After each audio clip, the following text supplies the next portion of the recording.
On va à présent passer à l'instant Us et coutumes. Aujourd'hui, nous allons voir l'attribution de prénoms en milieu Yoruba. Comment est-ce que les prénoms sont choisis en milieu Yoruba? C'est parti avec Us et coutumes.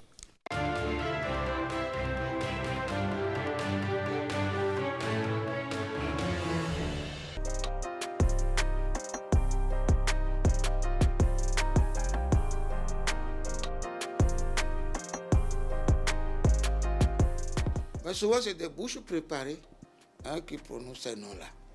C'est pourquoi ça colle à l'être de l'enfant. Et souvent, c'est des noms pour le bonheur, pour la joie, pour le succès. C'est ça souvent chez nous, les Yoruba. Tous ces les prêtresses qui arrivent, il y a la chair, etc., qui bénissent, qui font des prières. Un parent peut dire, c'est pour tel nom. Souvent, l'enfant, on lui donne plusieurs noms. Mais aujourd'hui, les gens attribuent les noms par hasard. On regarde le calendrier. Vous voyez, ça ne correspond pas tellement à nos réalités.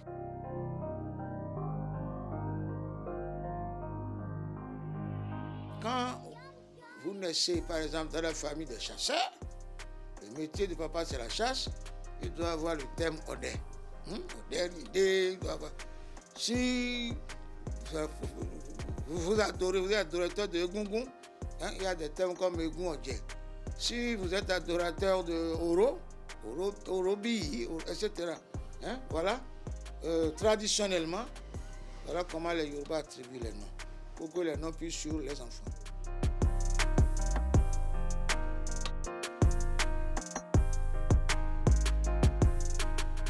Mais il y a des enfants qui naissent avec des signes. Là, on appelle ces noms Amoutorunwa. C'est-à-dire qu'il est venu de là-haut, de l'au-delà, avec ces signes.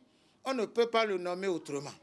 Jumeau, celui qui sort le premier, c'est lui le plus jeune. Et celui qui est là-bas, qui vient, le dernier, Kanyinde, lui vient. Et on dit que c'est lui qui est le grand. Souvent, c'est des morts-nés. L'enfant ne reste pas. Où l'enfant naît, l'enfant part. L'enfant naît, l'enfant part. Et on leur dit des noms qui, bon, c'est pas qui vont faire que, ils vont rester. C'est comme ça, quoi. Il n'y a pas de roue. Il n'y a pas de roue. C'est-à-dire que si tu meurs, tant pis pour toi. Malheureusement, ne part plus.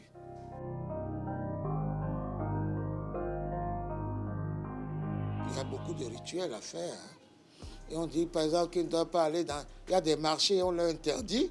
Parce qu'on dit que s'ils vont dans ce marché-là, ils vont rencontrer ces esprits à Bikou. Donc il y a des rituels, toujours, qu'on fait pour qu'ils grandissent en sainteté et dans le bonheur. Il faut aller peut-être consulter. Et c'est peut-être le Babalao, je ne sais pas comment, qui doit lui faire ces cicatrices pour le maintenir en vie. Mais aujourd'hui, il y a aussi des abécos qui ne font pas de cicatrices. Donc, c'est des croyants, peut-être qu'il y aura peut-être des rituels pour essayer de le protéger.